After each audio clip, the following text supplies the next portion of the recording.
Hey, friends and fam. Want to talk to you guys today about an important subject and one that is highly neglected. So I'm going to give an opportunity for other people to kind of jump on because this is a subject that if you're going to get into exercise, you should absolutely watch this video, pay attention, and incorporate this when you go to work out. So today's subject, we're going to talk about a proper warm-up. Now, this is probably um, one of the most neglected portions of the actual exercise routine. There are many schools of thought. A lot of them scientifically have been debunked. So I'm going to hash over that very quickly. Um, one of the schools of thought, like Jack LaLanne, kind of the godfather of exercise and bodybuilding overall, used to think that warming up was not essential. He used to say, hey, you see a lion in the wilderness before he goes and hunts, you don't see him warming up and stretching before he gets into a sprint and kills something, which is true. But let's also keep in mind that we're not animals and we are not as stationary. We're not as mobile as animals are. We are definitely a lot more stationary.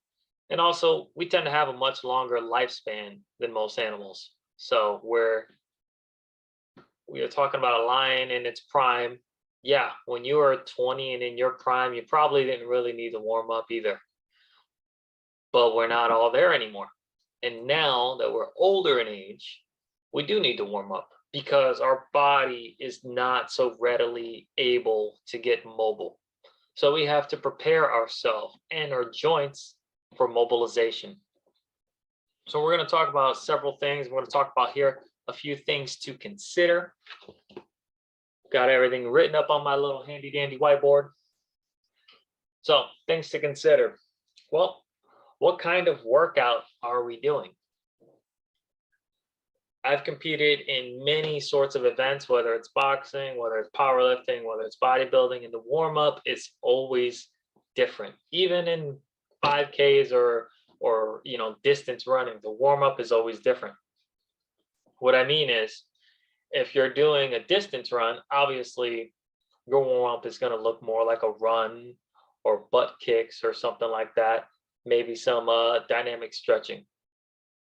If you're doing a power lift, you're absolutely going to incorporate some dynamic stretching. You're going to do some stretching with some bands to assist you to attain a range of motion. And you're going to do a lot more foam rolling before you actually lift.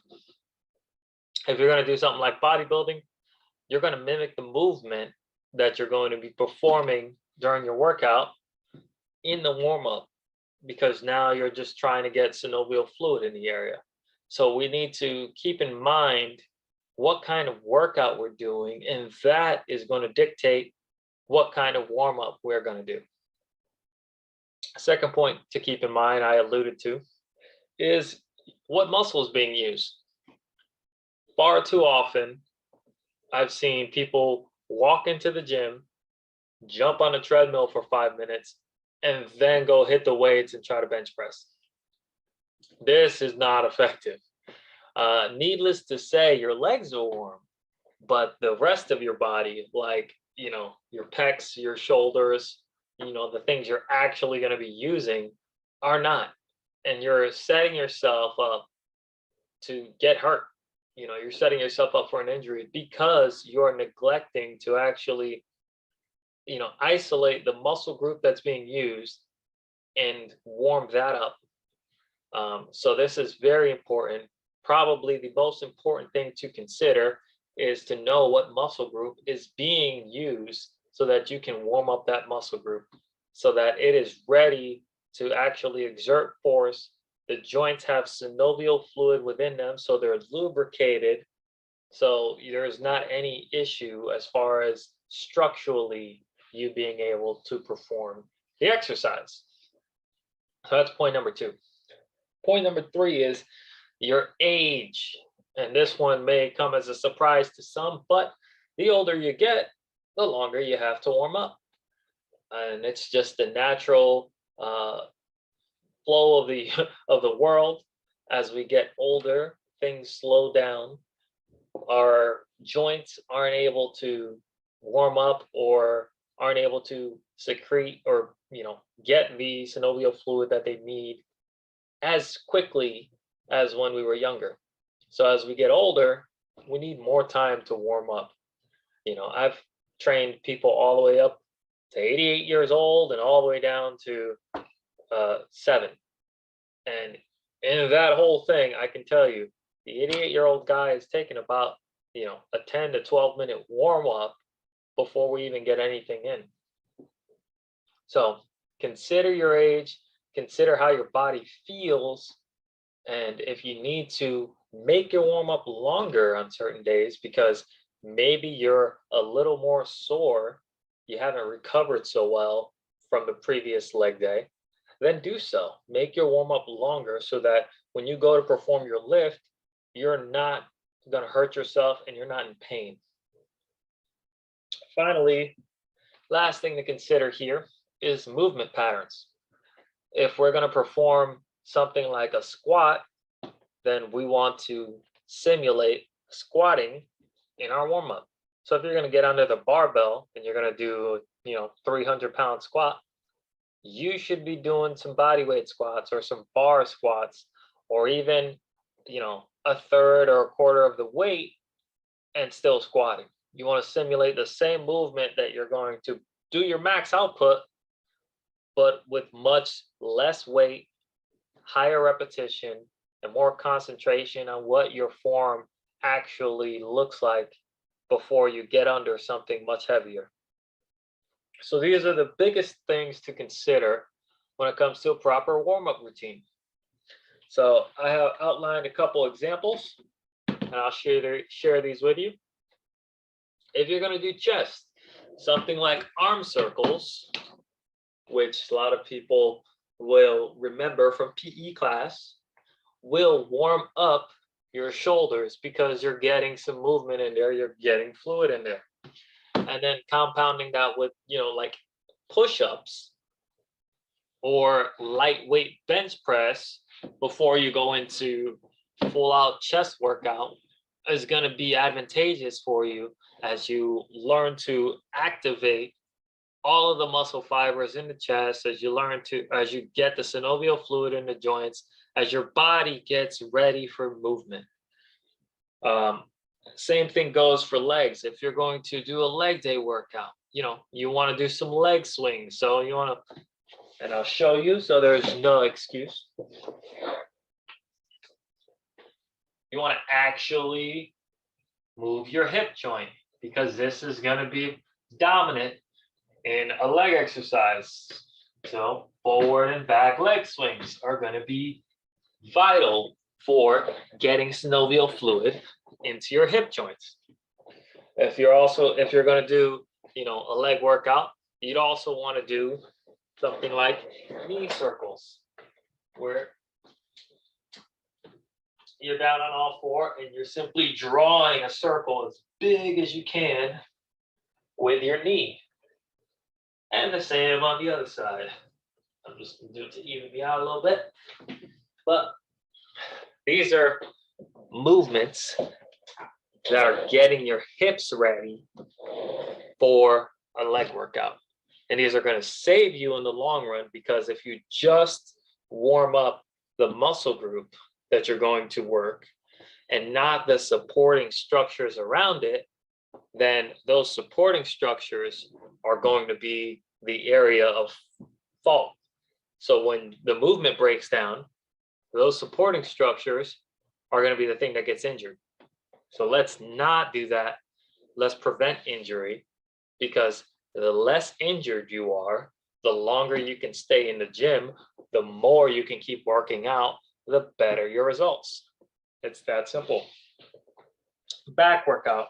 And I'll give an example of just two of these, which are just body weight. So even if you're at home and you're doing body weight stuff, you can still warm up your back. Superman are great. Where you lay down on your stomach,